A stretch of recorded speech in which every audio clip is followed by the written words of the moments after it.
trainer, Petra Fisher, who I met years back, actually, when she gave a LinkedIn presentation to the Women's Business Initiative International Group here in The Hague. So I find it absolutely fascinating that you're still in there and keeping up with all the latest trends. So she has kept us as a business group updated indeed, and on top of the ball, and has been truly fabulous at helping us attract our dream clients in her own very special way. So before we get into the topic, Petra, maybe I ask you to introduce yourself in your own words and explain maybe the why behind this journey of yours with LinkedIn. All right. Thanks, Julie. Yeah, it's been a long time since we've known each other. Hey, I mean, I've been in business for 12 years. See? So who am I? Well, I am Petra and I drink tea. That Oh, is that's pretty right. You much. love tea. That's right. I forgot that you I love know, tea. I always drink tea and I even joke about it. Say I drink tea and to support my habit, I work with business owners mainly, but also people in career transition from time to time to become visible on LinkedIn, but not just visible, but visible in a way that, well, I say your network becomes your raving fans and also referring ambassadors, ultimately clients. So it's really a way to not have to go out there and look for clients and do prospecting and cold calling and all that kind of scary shit, but just I say people start talking behind your back. That's, they start tagging you, they start mentioning you, and to that way grow your business. And that all came about when I started out as a side hustle when I was in a job that wasn't secure. And ultimately I got made permanent, but I started to like this side hustle so much that it grew and grew. But the biggest thing that stopped me at first when people said, oh, you should just start your own business, was I can't do acquisition. Like, I'm shy. Right. People don't get it that I'm shy because I love public speaking, but that's when I know that people want to listen to me. That's not Yes. me Trying to sell them approaching something that people. you're not sure that Yeah. they, yeah. So yeah, and it's like I got this 20 years background in social work. So I always want to help people, but the people who want to help themselves, I want to, Yeah, yeah. So exactly. And so, right, remind me your accent, because you're actually Dutch, aren't you? I remember each time I think, is that Australian I can hear? Or where's your accent from?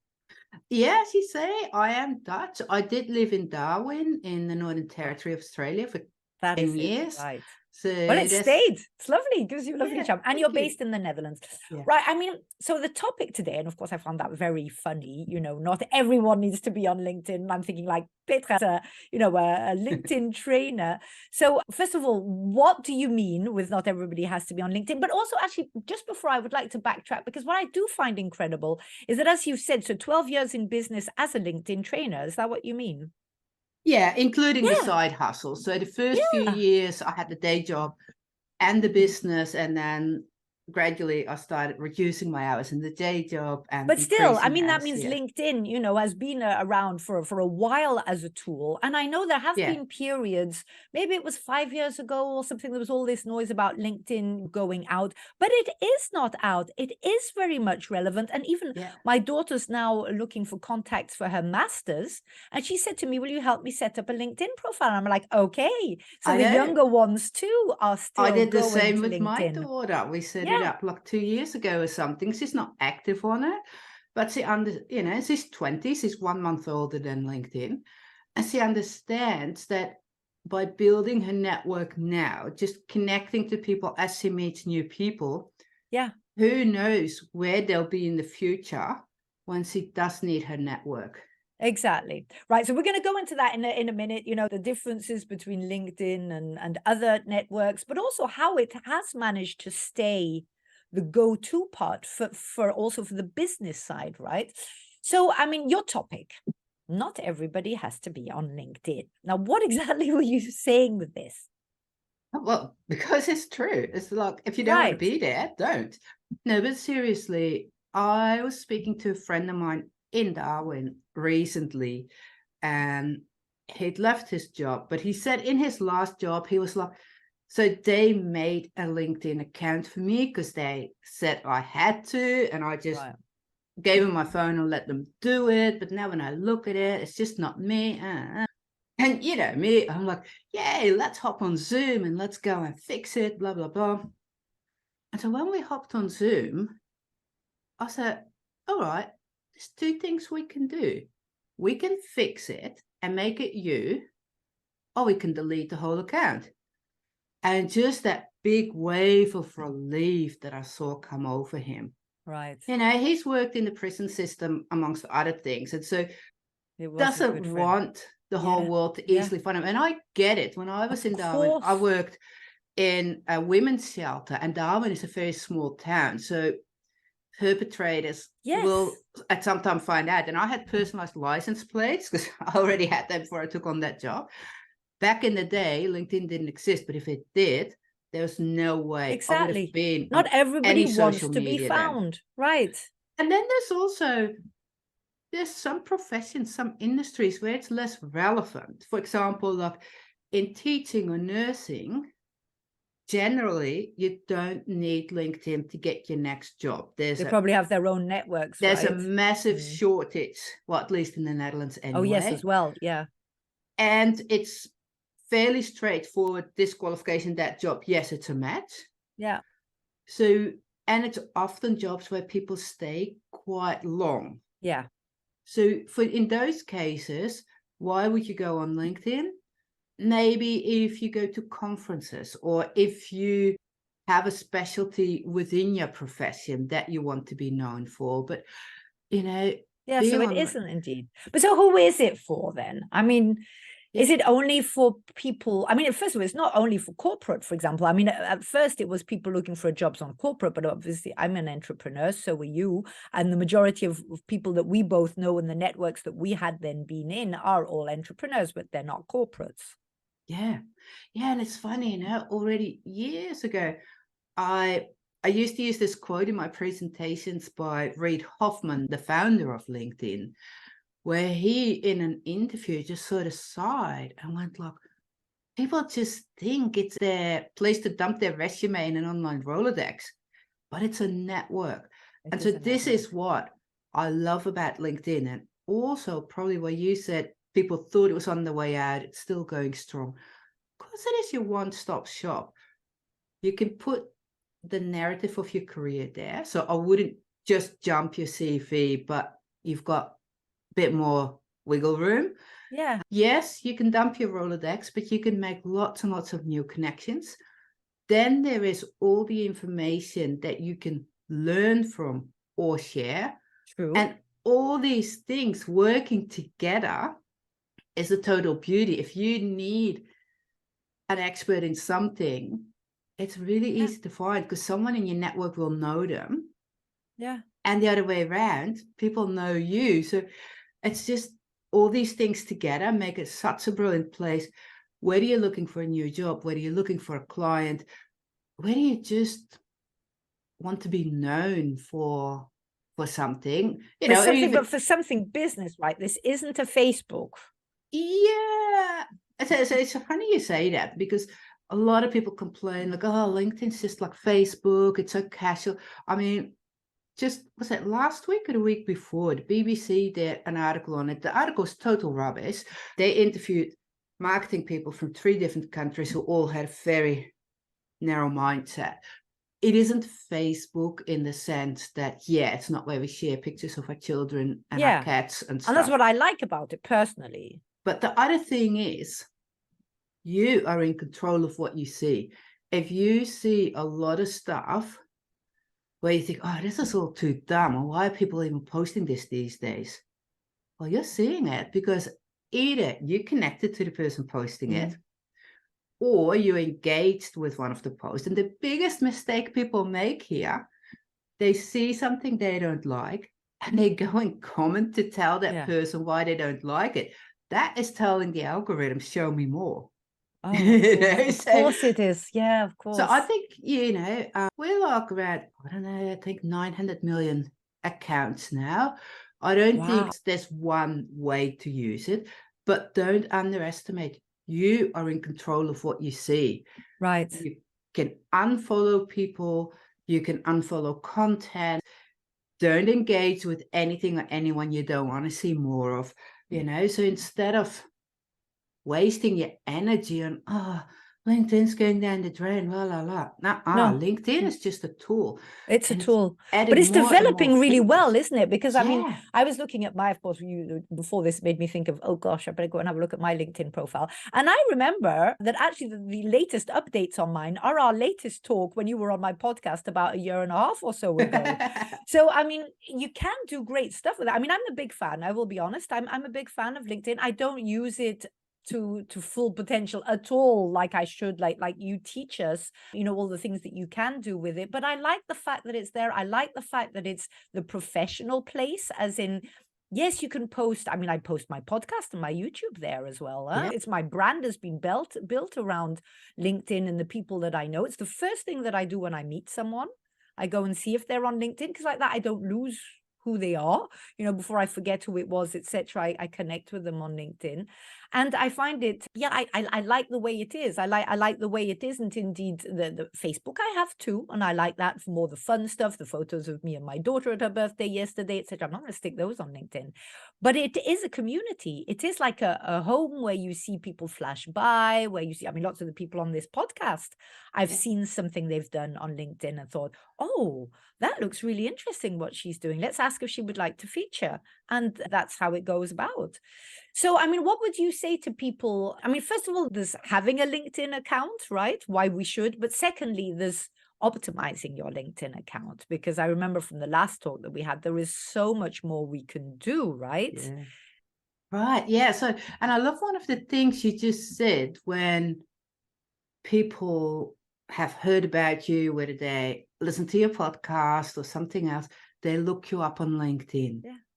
So unless you don't want to have an online presence, which I totally respect, as we talked about earlier, I would say have a profile, even if you don't want to be active on LinkedIn, because it scores really high in Google.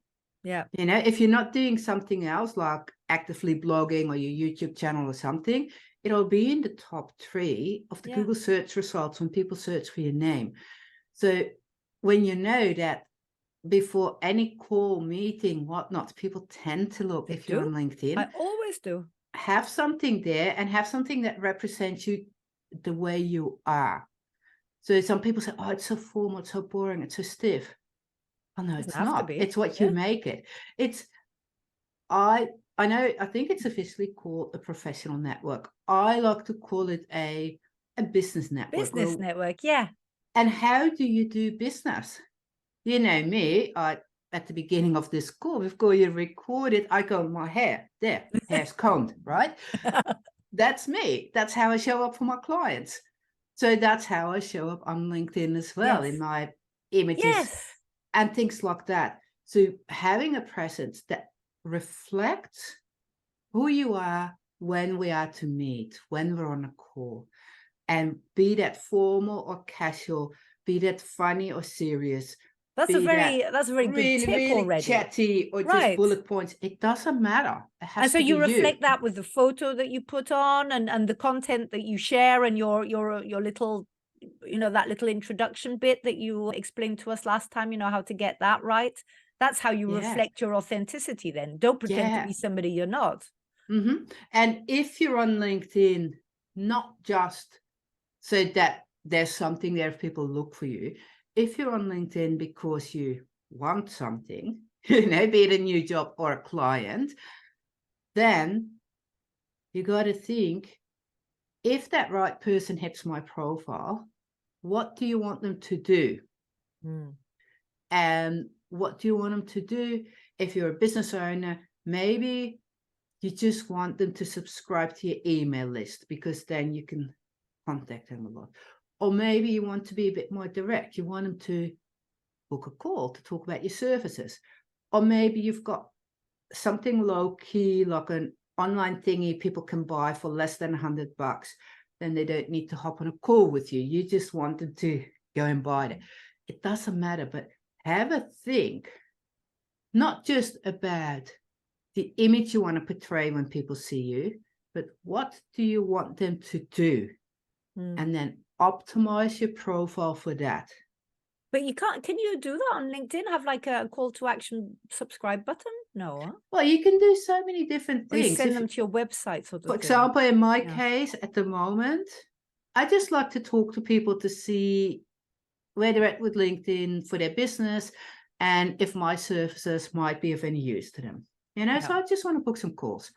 So my banner even says DM me to chat. My Right. little profile video, because behind your headshot, you can now have a little video and right. people can whack you on the face and it plays. It says like, message me if you want to talk about this. In my headline at the end, it says DM to find more. Then there's the thing now that's called creator mode. When you switch that on, it makes a few changes to your profile. But one of the changes is that you can add a link, a clickable link, just under your name in your headline that's visible for the whole world to see. Gosh.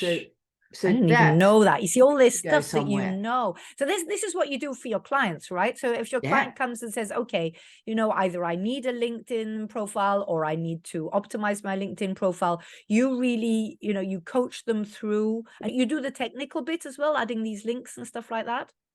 Okay, so it depends how much support from me people want, because I've got everything that you need to know set up as an online curriculum, with videos, worksheets, this, that, and the rest of it, that people can work through at their own pace. Even if they choose that, they'll always start with a one-on-one call with me, because these things like, what do you want to be known for? What's your goal? Where do you want to go? That is something I think is best discovered together. And then if people go for the do-it-yourself thing, they still have a follow-up call. And they always get a 1 year in my membership where, every week we have either a Q&A or a masterclass or a co-working implementation session and a private group and all that. So there's a lot you of support cater for there. everyone, basically. I mean, like for somebody like me who, I don't want to be part of subscriptions, but I might sort of say to you, Petra, please do something with my LinkedIn, Yeah, so that's make it more lively, on the more other end of the interactive. scale. Yeah. I have the people who do everything with me, where we literally we sit on Zoom, we have a Google Doc, I write a draft, you look at it, frown, I go, what's wrong with it? You say, oh, I would never say that. Okay, what would you say? And we do everything together. Look, I don't do the technical to the level like, the user agreement doesn't allow me to log on to your account. Oh yeah, right. You have to do it But yourself. But you we're on guide the person Zoom, so through. you can share your screen, and Yeah. I can literally say, click here, click there, do this, do that, and help you with everything. And what I love about you is you're very authentic yourself. So I mean, you also prove that you can be professional without being serious. So that's more or less what I like about you, is that you're always very direct, and you don't like all these fancy profiles where you look like you've got a broom stuck up your bum or whatever. That's not your style, right? But however, you're extremely professional in what you do and very much in demand, because you are very good at what you do.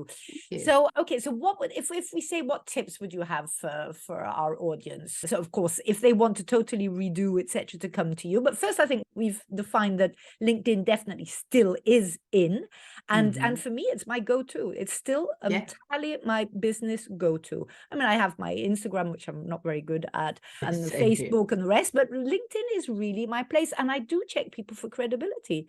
I get contacted by lots of people who've heard about me through the podcast or the YouTube channel, or who would like to feature. And I always go and have a little nose around first to see, well, is this the sort of person, what is that person doing? Is that, the sort of inspiring, motivating stuff that I want to do? Challenging, yes, I love challenging, but I mean, it's got to fit into my sort of norms and values as well. So that is the first thing that I do for everybody. I go and look. So what would you say for people listening? Yeah, absolutely. So I'll give you the 3 tips with just a tiny little thing I picked up on, because that's the other thing. When I work with my clients, they're just sitting there talking and there's a word that triggers me and I'll get to the point with them. And you said, you look at people also if they fit your norms and values. So that is something that I think is extremely important, because our knowledge is out there. Right. Pretty much nobody needs to hire me for LinkedIn or the next person for translations or whatnot. If they want to, they can figure out everything themselves. And if they want to hire someone, there's a dozen others with the same expertise. So ultimately, the last thing in the buying decision is your personality and your values. Are they a match? So that is also something I really work on with my clients. How do you show them as well? Yeah, because it's people do business with people that they believe in and are credible, but that they like. We do business with people we like. Yeah. Because, as you say, there is a ton out there. There's a ton of content. There's a ton of specialists in this and that. What makes the difference is if you feel a click with that person. And so, first of all, if you don't have enough, I guess, on your profile, if there's just no photo, no, just basically a name and a company, it says nothing. You get no feel for, oh, well, yeah, I'd like to do business. It doesn't mean that it will be 100% a match, but you're an awful lot closer to filtering out the huge amount of people who do, who do contact you and come around. And that is why it's also so cool that you can now upload a 30-second video behind your face, because that makes you relatable. And you can put a 10-second audio clip that is meant to pronounce your name, but in 10 seconds you can speak about 1823 words, so you can have a little message in there as well. But that's right. That's what you explained last time. There's a place where it's actually meant for people, if they want to audio, they click on it and they hear how to pronounce your name. So, I mean, we're both relatively easy, right? Julie Kennedy, Petra Fisher, it's not. But I mean, you have a Greek name or something like that. But so you can actually choose what you put in there. So you can put something completely different. Yeah, so you can check on my profile. On that note, and then I'll really get into my 3 tips. Yes. But yes, you can put something completely different. And generally, anywhere I'll show you the most creative use within the user agreement of LinkedIn. There's one thing though that I feel very strongly about, and it's pronouns. We can now add pronouns behind our name, like she, her, he, him, they, them. But there's also the option to write your own. And because it sits right up there next to your name, people tend to put things in there, like, podcast host or whatnot. Oh, right. And that is when you really, really piss me off, because pronouns are there's for a people. reason. It's important for some people, very important. Yeah. And for them to even have to add them already makes them stand out from the crowd. So if a lot of us who don't need them misuse that place, use it as well, it makes them stand out less. Well, see, well, there we are. Well, I love that, what you've just said, because then your values and norms are very much in line with me. So you're all for, you can, instead of having how to pronounce your name, there you can put something in. But for something which is indeed a very sensitive topic to very many people, as in how they are addressed, he, she, they, whatever, that we should leave that space for that purpose, because it's not a selling point. It's actually an identity question. And as far as I'm aware, it's the only LinkedIn feature that is literally focused on making it a safe and inclusive space. And so, don't mess with that, because I don't want to know you. No, quite right. I totally get what you're saying.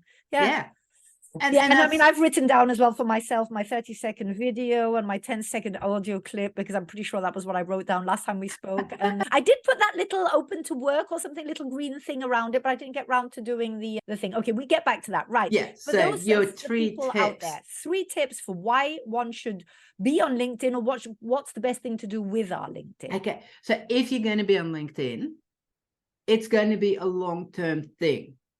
And to stick to that, you need to enjoy it. So if you hear LinkedIn trainers or marketers or whatnot say, do this, do that, you go, oh, that's not going to work for you. So my biggest tip would be, find a way that's enjoyable for you, because that's the only way you're going to show up. Right. So tip 2 is your headline is the most important part of your profile. Because every time you comment, every time you post, the first part of your headline is visible. Right. I've got to check out what the headline is. So, the headline's under your name. Is that where it is? Yeah. I'm just trying to visualize it. Yeah, it's under your name, and you've got 280 characters, including spaces, but it's only the first few words. So if you hop on LinkedIn on your homepage and you look at someone who posted, you see part of their headline. You look at someone who commented, you see part of their headline. So that first part is most important. So anyone listening to this, do not look at my headline, because it goes against anything I'll teach you. You want it to be extremely clear what you do and whom for. Right. Once you've really established a bit of a reputation there, you could do what I do and have something so outrageous there that people say, "Ah, spit out my tea laughing when I saw it," because that helps me, but it's not the best way to start out. No, exactly. You want to have something which is going to attract a lot of people, and then you can focus on the people that you want, Yeah. right? With the way you do it. Yeah. Okay. And so my third tip would be, when people land on your profile, either because that headline sparked interest or something you posted, something you said, or they just searched for you. Once people land on your profile, it's a website. People don't have a long attention span. Yes. So whatever is visible without scrolling needs to make it extremely clear for people that they've landed on the right place, both in knowing this person does something that's useful to me and feeling this person is the right person for me. So anything that is visible without scrolling, you want to really have a look at, and is it clear about what I do, who I do it for, and who I am, and not who I am like, oh, I've got 30 years experience in this and blah blah blah, but what's I'm a important to you crazy as well, idiot who right? doesn't show up serious, or Yeah. like And the really why, who you right? are. It's the why that people are interested, that they really get connected to you, and you can do all of that. And I Yeah. get your point. It's not just a fancy CV where you have to scroll down 3 pages to actually understand what you're doing now, but it's really, okay, this in a nutshell. And it's a good exercise for us as well, right? Yeah. To actually make concise who we are. Most of us, women in particular, we use a lot more words than men. We tend to launch into these long blah, blah, blah, blah, blah, blah, blah. But there, as you said, nowadays we have the attention of a flea. We open something, tick, no, yes, no, in, out. And the decision has to be made fast. So at least what you can see without scrolling, the first thing you see should convince you of the credibility, as in the knowledge, and likability, as in the feeling. Well done. Petra, thank you very much. Now, let's just finish off with how people can get hold of you. So you're a LinkedIn trainer based in the Netherlands. You probably do practically everything online. Yeah, so I mean, obviously the easiest way is just look for me on LinkedIn. Go for Petra Fisher. There's not that many on LinkedIn, and if you're still in debt, the one with the crazy headline, that'll be me. That's the one with you, right? So connecting with me on LinkedIn is the easiest way.